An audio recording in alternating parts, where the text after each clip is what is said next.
Hi hello ನಮಸ್ತೆ friends, welcome back to Ankushika Kannada ಚಾನಲ್ಗೆ. ನಾನಿವತ್ತು ತೋರಿಸ್ತಾ ಇರ್ತಕ್ಕಂಥ ರೆಸಿಪಿ ಬಂದುಬಿಟ್ಟು ಟೇಸ್ಟಿಯಾಗಿರ್ತಕ್ಕಂಥ ಹೋಟೆಲ್ ರೀತಿಯ ಶೇಂಗಾ ಚಟ್ನಿ ರೆಸಿಪಿ ಮಾಡೋದು ತೋರಿಸ್ತಾ ಇದ್ದೀನಿ. ಮಾಡೋದು ತುಂಬ ಸುಲಭ, ಟೇಸ್ಟನ್ನು ಅಷ್ಟೇ ಸೇಮ್ ಹೋಟ್ಲಲ್ಲಿ ತಿಂತಾ ಇದ್ದೀವೇನೋ ಅನಿಸುತ್ತೆ, ಅಷ್ಟು ಟೇಸ್ಟ್ ಚೆನ್ನಾಗಿರುತ್ತೆ.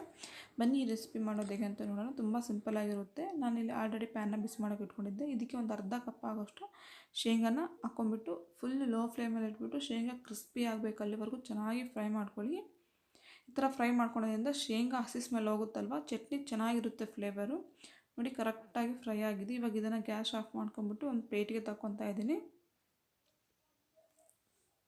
ಇದು ತಗೊಂಡಿದ್ದಾದಮೇಲೆ ಅದೇ ಪ್ಯಾನ್ಗೆ 1 ಟೇಬಲ್ ಸ್ಪೂನ್ ಆಗೋಷ್ಟು ಎಣ್ಣೆ ಹಾಕ್ಕೊತಾ ಇದ್ದೀನಿ. ಎಣ್ಣೆ ಲೈಟಾಗಿ ಬಿಸಿ ಆಗ್ತಿದ್ದ ಹಾಗೆ ಕಟ್ ಮಾಡಿರ್ತಕ್ಕಂಥ ಈರುಳ್ಳಿ ಹಾಕ್ಕೊತಾ ಇದ್ದೀನಿ. ಹಾಗೆ ಒಂದು 2 ಹಸಿಮೆಣಸಿನ್ಕಾಯಿನ ಕಟ್ ಮಾಡಿಬಿಟ್ಟು ಹಾಕ್ಕೊತಾ ಇದ್ದೀನಿ. ನಿಮಗೆ ಖಾರಕ್ಕೆ ನೋಡಿಬಿಟ್ಟು ಹಸಿಮೆಣಸಿನ್ಕಾಯಿನ ಹಾಕ್ಕೋಬೋದು. ಹಾಗೆ ಇಲ್ಲಿ ಒಂದು 4ರಿಂದ 5 ಬೆಳ್ಳುಳ್ಳಿ ತೊಗೊತಾ ಇದ್ದೀನಿ. ಇದನ್ನು ಅಷ್ಟೇ ಎಣ್ಣೆಯಲ್ಲಿ ಚೆನ್ನಾಗಿ ಫ್ರೈ ಮಾಡ್ಕೋಬೇಕು, ಹಸಿ ಸ್ಮೆಲ್ ಹೋಗೋವರೆಗೂ ಚೆನ್ನಾಗಿ ಫ್ರೈ ಮಾಡ್ಕೋಬೇಕು. ನೋಡಿ ಇದು ಲೈಟಾಗಿ ಫ್ರೈ ಆಗ್ತಿದ್ದಾಗೆ ನಾನಿಲ್ಲಿ ಇದಕ್ಕೆ ಹುಣಸೆಹಣ್ಣು ಹಾಕ್ಕೊತಾ ಇದ್ದೀನಿ. ಹುಣಸೆಹಣ್ಣು ಅಷ್ಟೇ ಎಣ್ಣೆಯಲ್ಲಿ ಫ್ರೈ ಮಾಡ್ಕೊತಾ ಇದ್ದೀನಿ ಹಾಕ್ಕೊಂಬಿಟ್ಟು. ಟೇಸ್ಟ್ ಅಂತೂ ತುಂಬ ಚೆನ್ನಾಗಿರುತ್ತೆ ಫ್ರೆಂಡ್ಸ್. ನೀವು ಒಂದ್ಸರಿ ಟ್ರೈ ಮಾಡಿ. ಇಡ್ಲಿಗಂತೂ ಹೇಳಿ ಮಾಡಿಸಿರ್ತಕ್ಕಂಥ ಚಟ್ನಿ ಅನ್ಬೋದು.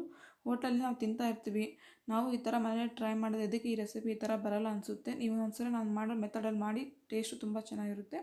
ಅದೆಲ್ಲ ಫ್ರೈ ಆಗಿದ್ದಾದಮೇಲೆ ಫುಲ್ ಕಂಪ್ಲೀಟಾಗಿ ತಣ್ಣಗಾಗೋದಕ್ಕೆ ಬಿಡಬೇಕು. ತಣ್ಣಗಾಗಿದ್ದಾದಮೇಲೆ ನಾವಿಲ್ಲೊಂದು ಮಿಕ್ಸಿ ಜಾರ್ ತೊಗೊಂಬಿಟ್ಟು ಅದಕ್ಕೆ ಒಂದು ಅರ್ಧ ಕಪ್ ಆಗೋಷ್ಟು ಹುರಿಗಡಲೆ, ಅರ್ಧ ಕಪ್ ಆಗೋಷ್ಟು ಹುರಿದಿರ್ತಕ್ಕಂಥ ಶೇಂಗಾ ಹುರಿದಿದ್ದಾರೋ ಅದನ್ನು ಹಾಕ್ಕೊಂಬಿಟ್ಟು, ಹಾಗೆ ಇಲ್ಲಿ ಎಲ್ಲ ನಾವು ಫ್ರೈ ಮಾಡ್ಕೊಂಡಿದ್ದಾರೋ ಈರುಳ್ಳಿ, ಹಸಿಮೆಣಸಿನ್ಕಾಯಿ, ಬೆಳ್ಳುಳ್ಳಿ, ಹುಣಸೆಹಣ್ಣು ತಣ್ಣಗಾಗಿದೆ ಅದನ್ನು ಹಾಕ್ಕೊತಾ ಇದ್ದೀನಿ.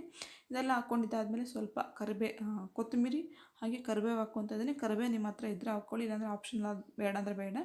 ಇದಕ್ಕೆ ರುಚಿಗೆ ತಕ್ಕಷ್ಟು ಉಪ್ಪು ಹಾಕ್ಕೊಂಬಿಟ್ಟು ಒಂದು ಅರ್ಧ ಗ್ಲಾಸ್ ಆಗೋಷ್ಟು ನೀರು ಹಾಕ್ಕೊತಾ ಇದ್ದೀನಿ. ನೀರು ಹಾಕ್ಕೊಂಬಿಟ್ಟು ತರಿಯಾಗೆಲ್ಲ ನುಣ್ಣಿಗೆ ಪೇಸ್ಟ್ ಆಗಬೇಕು, ಅಲ್ಲಿವರೆಗೂ ಚೆನ್ನಾಗಿ ರುಬ್ಕೋಬೇಕಾಗುತ್ತೆ ಇದನ್ನು. ಇವಾಗ ನೋಡಿ ಕರೆಕ್ಟಾಗಿ ರೆಡಿಯಾಗಿದೆ. ಒಂದ್ಸಲ ತೋರಿಸ್ತೀನಿ ನಿಮಗೆ. ನೋಡಿ ನಿಮಗೇನಾದರೂ ಗಟ್ಟಿಗೆ ಬೇಕಂದರೆ ಇಷ್ಟೇ ಸಾಕು, ಇಲ್ಲ ನಮಗೆ ತೆಳುವಾಗಿ ನೀರು ಥರ ಬೇಕಂದರೆ ಇನ್ನು ಸ್ವಲ್ಪ ನೀರು ಹಾಕ್ಕೋಬೋದು. ನಾನು ಇಲ್ಲಿ ಜಾಸ್ತಿ ನೀರೇನು ಹಾಕ್ಕೊತಾ ಇಲ್ಲ, ಸ್ವಲ್ಪ ಗಟ್ಟಿಯಾಗಿ ಮಾಡ್ಕೊತಾ ಇದ್ದೀನಿ. ಅದು ಗಟ್ಟಿಯಾಗಿ ರೆಡಿಯಾಗಿದ್ದೆಲ್ಲ ಆದಮೇಲೆ ಚಟ್ನಿ ನಾನಿಲ್ಲಿ ಲೈಟಾಗಿ ಒಗ್ಗರಣೆ ಹಾಕ್ಕೊಂಡಿದ್ದೀನಿ. ಒಂದು 2 ಟೇಬಲ್ ಸ್ಪೂನ್ ಅಷ್ಟು ಎಣ್ಣೆ ಹಾಕ್ಕೊಂಡು ಸಾಸಿವೆ, ಜೀರಿಗೆ, ಕರಿಬೇವು, ಒಣಮೆಣಸಿನ್ಕಾಯಿ ಹಾಕ್ಕೊತಾ ಇದ್ದೀನಿ. ಇವಾಗ ನಾವು ಒಗ್ಗರಣೆ ಮಾಡ್ಕೊಂಡಿದ್ದಲ್ವ ಅದನ್ನು ಇವಾಗ ಚಟ್ನಿಗೆ ಹಾಕ್ಕೊತಾ ಇದ್ದೀನಿ. ಇದು ಮಾಡ್ತಾ ಇದ್ದಾಗಲೇ ಎಷ್ಟು ಘಮ ಘಮ ಪರಿಮಳ ಬರುತ್ತಂದರೆ ಸೇಮ್ ಹೋಟೆಲಲ್ಲಿ ಚಟ್ನಿ ಸ್ಮೆಲ್ ಬರುತ್ತಲ್ವ, ಘಮ ಘಮ ಆ ಥರ ಬರ್ತಾಯಿತ್ತು.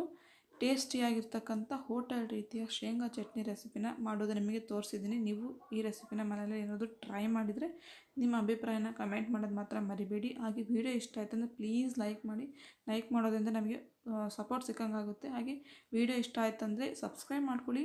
ನಿಮ್ಮ ಫ್ಯಾಮಿಲಿ ಫ್ರೆಂಡ್ಸ್ ಮೆಂಬರ್ಸ್ಗೆಲ್ಲ ವಿಡಿಯೋನ ಶೇರ್ ಮಾಡಿ. ಮುಂದಿನ ವಿಡಿಯೋದಲ್ಲಿ ಸಿಗೋಣ ಫ್ರೆಂಡ್ಸ್. ಅಲ್ಲಿವರೆಗೂ ನಮಸ್ಕಾರ.